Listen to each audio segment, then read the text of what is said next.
Hi everybody, this is Pergold here, and I will be talking to you about a video game console that I made out of Lego. Right here is the Super Mega Drive. Can we get a... Alright, I guess it's a close enough shot. Alright, back up. I was expecting just the zoom, but not like... Alright, this is decent enough. Alright, so... Here is the Super Mega Drive, which is...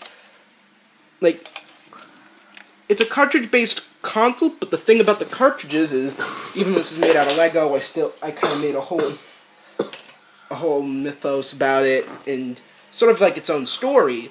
But the cartridges, instead of going on ROMs, yes, I know this is made out of Lego, but still, my imagination is pretty darn strong, is basically a modified USB. So if you take a USB drive, which usually would have the end, imagine that the end elongated.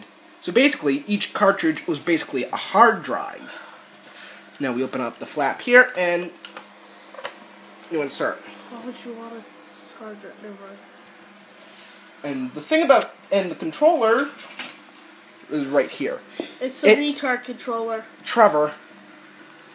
So basically, it has a start and select, 4 main buttons, a D-pad, and 2 shoulder buttons, and 2 weird things sticking out, and 2 handles sticking out. It actually makes the thing look a bit awkward at times. So the interesting thing is that when due to a miscommunication because of some delays in the fact that basically, there were 11 release titles made for it. However, because the developers thought this would come out probably like because of a bit of miscommunication between the developers and AeroSoft, which is, yeah, going along with it, is the third-party release titles were released a month later than it was supposed to be. So what happened was they ended up delaying the console release. It was already finished. However, this led to some... Oh, turd. Oh, there it is. Some redesigns, such as a larger fan and wireless controllers. Hence why this doesn't have a wire. So you plug the receiver in. How do I charge it? Well, it runs off of a... Good question, actually. It uses, like, 3 AA batteries. Awesome. So I have to run back to the store and get 1 AA. However, it usually has a pretty good lifespan for a controller for about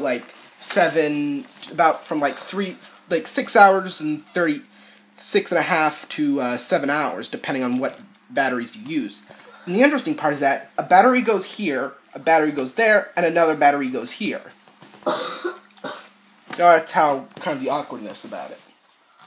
And basically, got like a ton of these cartridges.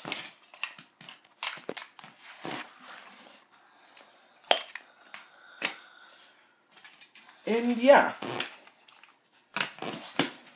And because it's made out of Lego, and I just make a butt ton of these cartridges. Because they're just so easy to make. And yeah. And looking at the back of the console, let's take that out. You got your fan, I forgot to do a TV thing, so this is supposed to be power, and this is the external, meaning this had add-ons, and... Hey, I have a question. Does the, what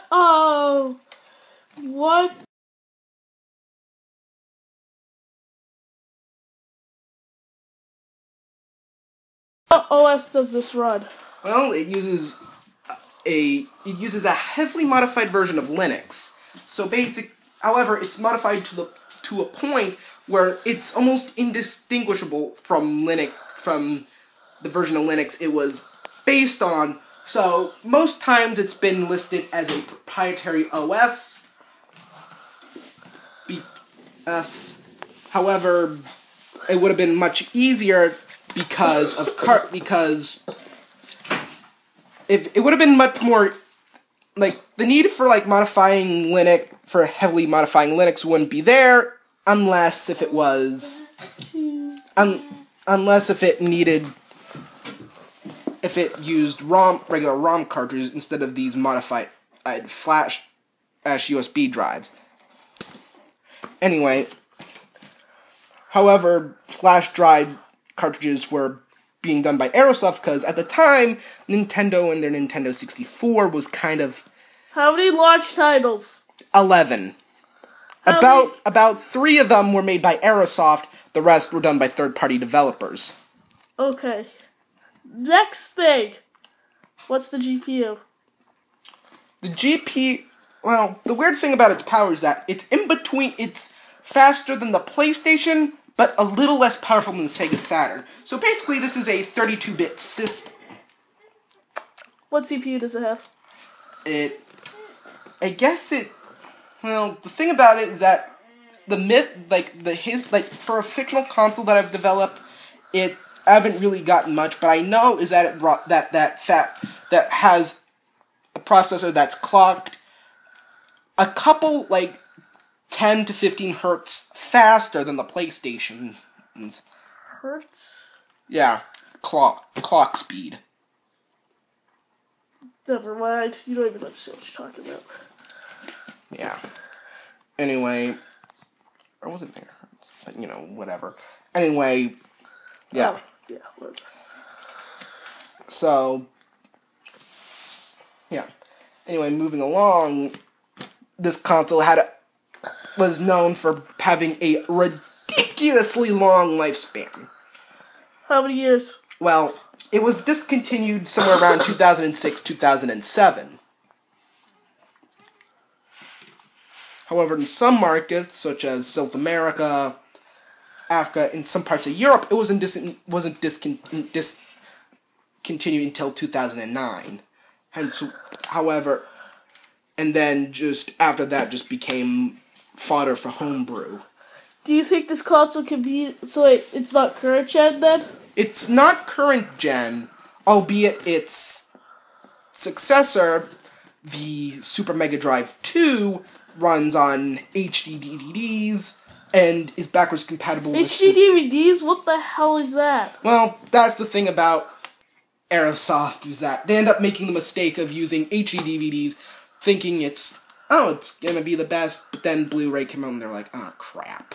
However, with that being said, AeroSoft produces their with HD DVDs not being necessarily produced because of its lack of popularity, so AeroSoft having to retort to making it themselves and licensing the production to third-party developers, mostly because they didn't want to recreate the same things Nintendo did with bullying their developers to pretty much make Nintendo get more profit, especially at the NES years where the developers had to purchase the cartridges from Nintendo. So, it was that.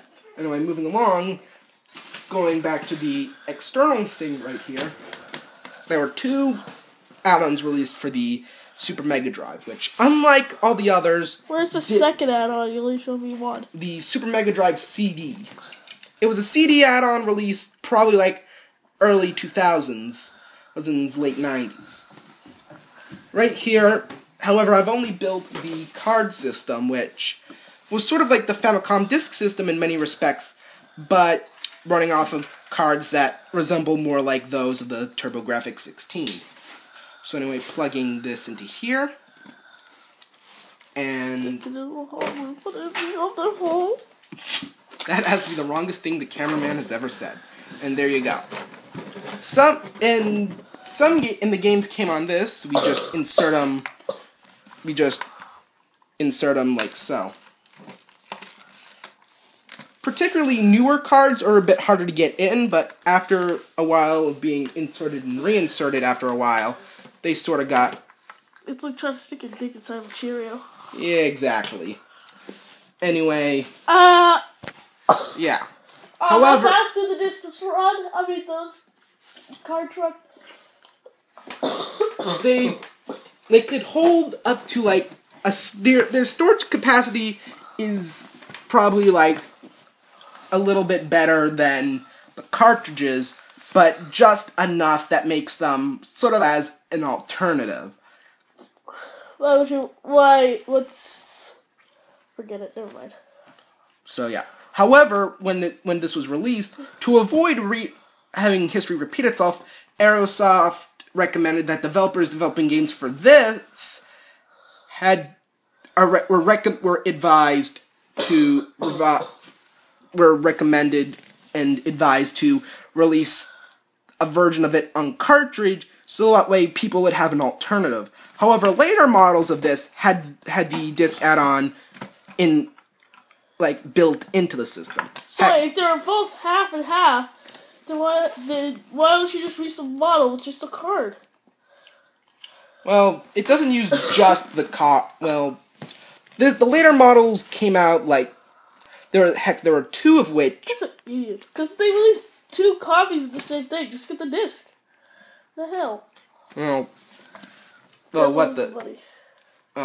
the card system?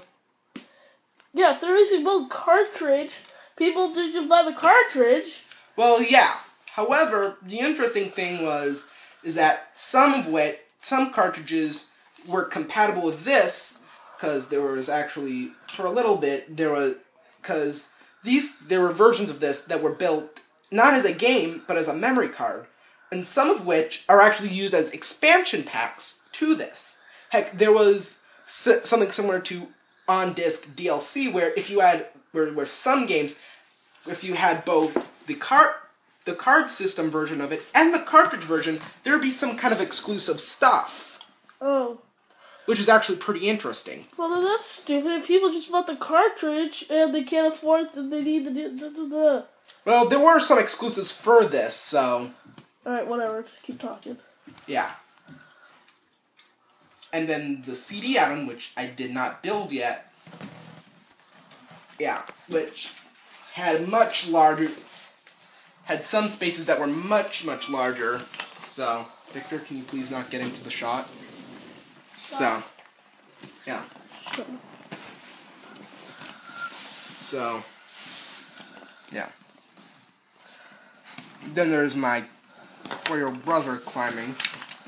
We want to censor him out? Nah. This is illegal, you know. What?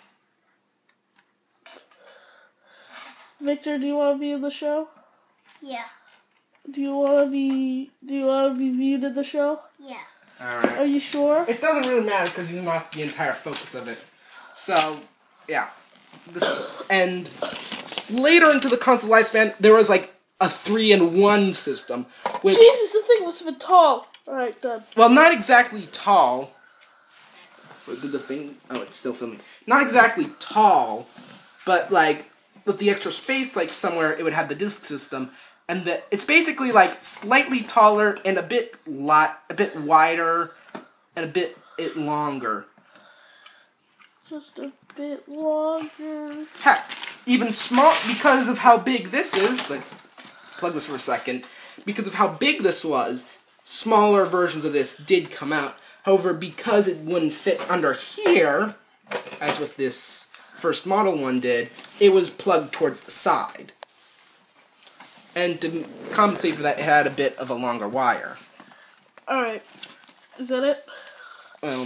And just to show off how the insides of this, usually this used to have like similar insides to the. Alright. Wow. Alright, the insides of the console are kind of similar, but a little different to inside what's here, but because of the cartridge slot and this all stuff on top of it, it's a little. Well, why would you want to open this? Just to show off the bits inside of the Lego model for just to make it a bit more realistic looking. Alright. Bye. Alright, my cameraman is off to do whatever. And as such, that is the cameraman with my brother Trevor. And anyway, thanks for watching. Please subscribe, like, and comment. I will maybe make some more videos of this. Yo, little buddy! And we're out.